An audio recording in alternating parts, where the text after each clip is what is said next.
अनंतकोटि ब्रह्मांड नायक राजाधिराज योगी राज परब्रह्म श्री सच्चिदानंद सद्गुरु साईनाथ महाराज की जय। नमस्कार दोस्तों, जय साईं राम, जय श्री कृष्णा, राधे राधे। आज हम पढ़ेंगे अध्याय 49। आज के अध्याय में हम पढ़ेंगे परीक्षा। हरि कानोबा, सोमदेव स्वामी, नाना साहेब चांदोरकर की कथाएं। प्रस्तावना। जब वेद और पुराण ही ब्रह्म या सद्गुरु का वर्णन करने में अपनी असमर्थता प्रकट करते हैं, तब मैं एक अल्पज्ञ प्राणी अपने सद्गुरु श्री साईं बाबा का वर्णन कैसे कर सकता हूँ। मेरा स्वयं का तो यह मत है कि इस विषय में मौन धारण करना ही अति उत्तम है। सच पूछा जाए तो मूक रहना सद्गुरु की विमल पताका रूपी विरुदावली का उत्तम प्रकार से वर्णन करना है, परंतु उनमें जो उत्तम गुण हैं वे हमें मूक कहाँ रहने देते हैं। यदि स्वादिष्ट भोजन बने और मित्र तथा संबंधी आदि साथ बैठकर न खाएं तो वह नीरस सा प्रतीत होता है, और जब वही भोजन एक साथ बैठकर खाते हैं तब उसमें एक विशेष प्रकार की सुस्वादुता आ जाती है। वैसी स्थिति श्री साईं लीलामृत के संबंध में भी है। इसका एकांत में रसास्वादन कभी नहीं हो सकता। यदि मित्र और पारिवारिक जन सभी मिलकर इसका रस लें तो और अधिक आनंद आ जाता है। श्री साईं बाबा स्वयं ही अंतः प्रेरणा कर अपनी इच्छानुसार ही इन कथाओं को मुझसे वर्णित करा रहे हैं। इसीलिए हमारा तो केवल इतना ही कर्तव्य है कि अनन्य भाव से उनके शरणागत होकर उनका ही ध्यान करें। तप, साधन, तीर्थ यात्रा, व्रत, यज्ञ और दान से हरि भक्ति श्रेष्ठ है और सद्गुरु का ध्यान इन सब में परम श्रेष्ठ है। इसीलिए सदैव मुख से साईं राम का स्मरण कर उनके उपदेशों का निधि ध्यासन व स्वरूप का चिंतन कर हृदय में उनके प्रति सत्य और प्रेम के भाव से समस्त चेष्टाएं उनके ही निमित्त कर देनी चाहिए। भवबंधन से मुक्त होने का इससे उत्तम कोई साधन नहीं है। यदि हम उपयुक्त विधि से कर्म करते जाएंगे तो साईं बाबा को विवश होकर हमारी सहायता कर हमें मुक्ति प्रदान करनी ही पड़ेगी। नंबर 1, हरि कानोबा। बम्बई के हरि कानोबा नामक एक महानुभाव ने अपने कई मित्रों और संबंधियों से साईं बाबा की अनेक लीलाएं सुनी, परंतु उन्हें विश्वास न होता था क्योंकि वे संचालु प्रकृति के व्यक्ति थे। अविश्वास उनके हृदय पटल पर अपना आसन जमाए हुए था। वे स्वयं बाबा की परीक्षा करने का निश्चय करके अपने कुछ मित्रों सहित बम्बई से शिरडी आए। उन्होंने सिर पर एक जरी की पगड़ी और पैरों में नए सैंडल पहन रखे थे। उन्होंने बाबा को दूर से ही देखकर उनके पास जाकर उन्हें प्रणाम तो करना चाहा, परंतु उनके नए सैंडल इस कार्य में बाधक बन गए। उनकी समझ में नहीं आ रहा था कि अब क्या किया जाए। तब उन्होंने अपनी सैंडल मंडप के एक सुरक्षित कोने में रखी और मस्जिद में जाकर बाबा के दर्शन किए। उनका ध्यान सैंडलों पर ही लगा हुआ था। उन्होंने बड़ी नम्रता पूर्वक बाबा को प्रणाम किया और उनसे प्रसाद और उदी प्राप्त कर लौट आए। पर जब उन्होंने कोने में दृष्टि डाली तो देखा कि सैंडलें तो अंतर्ध्यान हो चुकी थी। पर्याप्त छानबीन भी व्यर्थ हुई। अंत में निराश होकर वे अपने स्थान पर वापस आ गए। स्थान पूजन और नैवेद्य आदि अर्पित करके वे भोजन करने को तो बैठे, परंतु वे पूरे समय उन सैंडलों के चिंतन में ही निमग्न रहे। भोजन करके मुंह हाथ धोकर जब वे बाहर आए तो उन्होंने एक मराठा बालक को अपनी ओर आते देखा, जिसके हाथ में डंडे के कोने पर एक नए सैंडलों का जोड़ा लटका हुआ था। उस बालक ने हाथ धोने के लिए बाहर आने वाले लोगों से कहा कि बाबा ने मुझे यह डंडा हाथ में देखकर रास्ते में घूम घूम कर हरि के बेटा और जरी का फेटा की पुकार लगाने को कहा है, तथा जो कोई भी कहे कि सैंडल हमारे हैं उससे पहले यह पूछना कि क्या उसका नाम हरि है और उसके पिता का नाम कानोबा है। साथ ही यह भी देखना कि वह जरीदार साफा बांधे हुए है या नहीं। बालक का कथन सुनकर हरि कानोबा को बड़ा आश्चर्य हुआ। उन्होंने आगे बढ़कर बालक से कहा कि ये हमारे ही सैंडल हैं और मेरा नाम हरि है और मैं कानोबा का पुत्र हूँ। यह मेरा जरी का साफा देखो। बालक संतुष्ट हो गया और सैंडल उन्हें दे दी। उन्होंने सोचा कि मेरी जरीदार पगड़ी तो सबको ही दिख रही थी, हो सकता है बाबा की दृष्टि भी इस पे पड़ गई हो, परंतु यह मेरी शिरडी यात्रा का प्रथम अवसर है। फिर बाबा को यह कैसे विदित हो गया कि मेरा ही नाम हरि है और मेरे पिता का नाम कानोबा? वह तो केवल बाबा की परीक्षार्थी वहां आया था। उसे इस घटना से बाबा की महानता विदित हो गई और उसकी इच्छा पूर्ण हो गई और वह सहर्ष घर लौट गया। नंबर 2, सोमदेव स्वामी।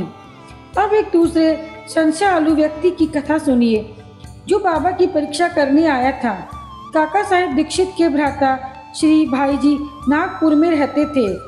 जब वे हिमालय गए थे तब उनका गंगोत्री घाटी के नीचे हरिद्वार के समीप उत्तरकाशी में एक सोमदेव स्वामी से परिचय हो गया। दोनों ने एक दूसरे के पते लिखे। 5 वर्ष पश्चात सोमदेव स्वामी नागपुर में आए और भाईजी के यहाँ ठहरे।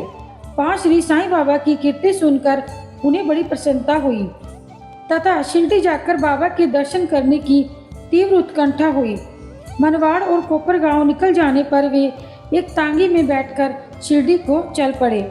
शिरडी के समीप पहुंचने पर उन्होंने दूर से ही मस्जिद पर 2 ध्वज लहराते देखे। उन्होंने जैसे ही ध्वजों को लहराते हुए देखा, वे सोचने लगे कि बाबा संत होकर इन ध्वजों से इतनी दिलचस्पी क्यों रखते हैं? क्या इससे उनका कोई संतपन प्रकट होता है? ऐसा प्रतीत होता है कि यह संत अपनी कीर्ति का इच्छुक है। अतः उन्होंने शिरडी जाने का विचार त्याग कर अपने सहयात्रियों से कहा कि मैं तो वापस लौटना चाहता हूँ। तब वे लोग कहने लगे, फिर व्यर्थ ही इतनी दूर क्यों आए?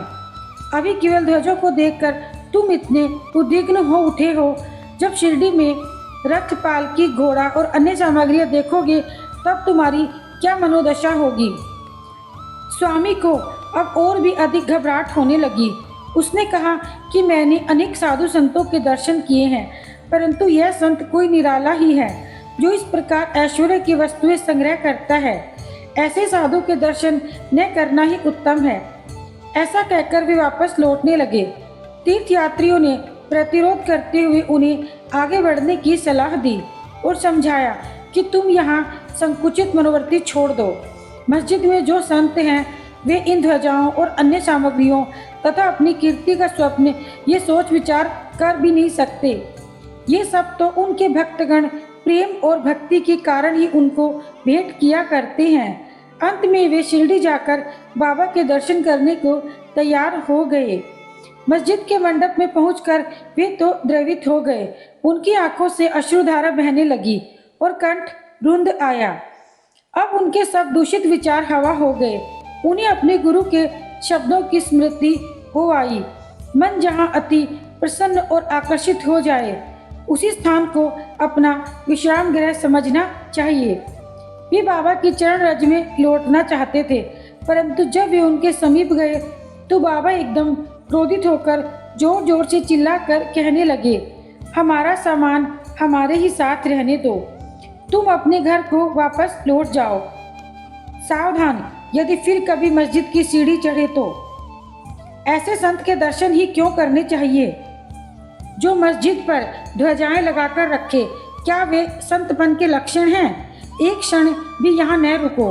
अब उसे अनुभव हो गया कि बाबा ने अपने हृदय की बात जान ली है और कितने सर्वज्ञ हैं वे।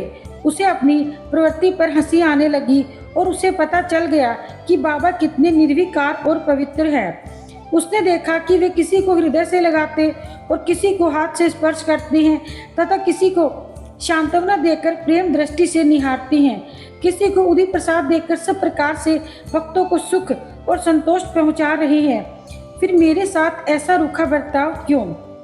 अधिक विचार करने पर वे इसी निष्कर्ष पर पहुंचे कि इसका कारण मेरे आंतरिक विचार ही थे और इससे शिक्षा ग्रहण कर ली कि मुझे अपना आचरण सुधारना चाहिए।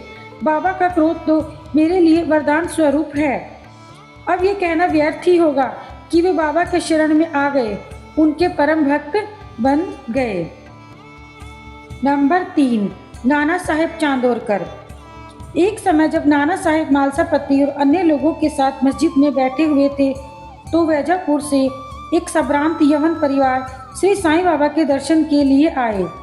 कुलवंतियों की लाज रक्षण भावना देखकर नाना साहेब वहां से निकल जाना चाहते थे, परंतु बाबा ने उन्हें रोक लिया।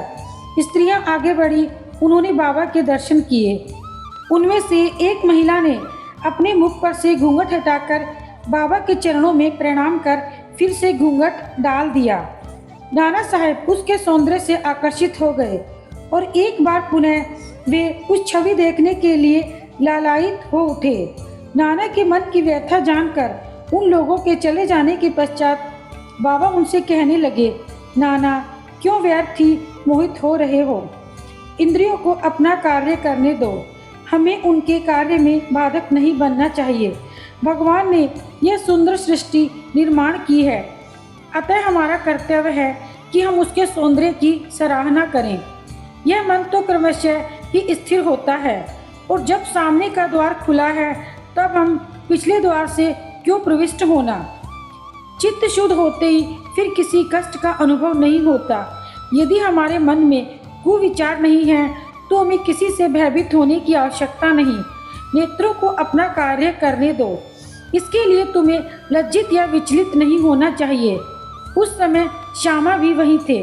उनकी समझ में नहीं आया कि आखिर बाबा के कहने का क्या तात्पर्य है, इसीलिए लौटते वक्त इस विषय में उन्होंने नाना से पूछा। उस परम सुंदरी के सौंदर्य को देखकर जिस प्रकार वे मोहित हुए तथा यह व्यथा जानकर बाबा ने इस पर जो उपदेश उन्हें दिए, उन्होंने उसका संपूर्ण वृत्तांत उनसे कहकर श्यामा को इस प्रकार समझाया।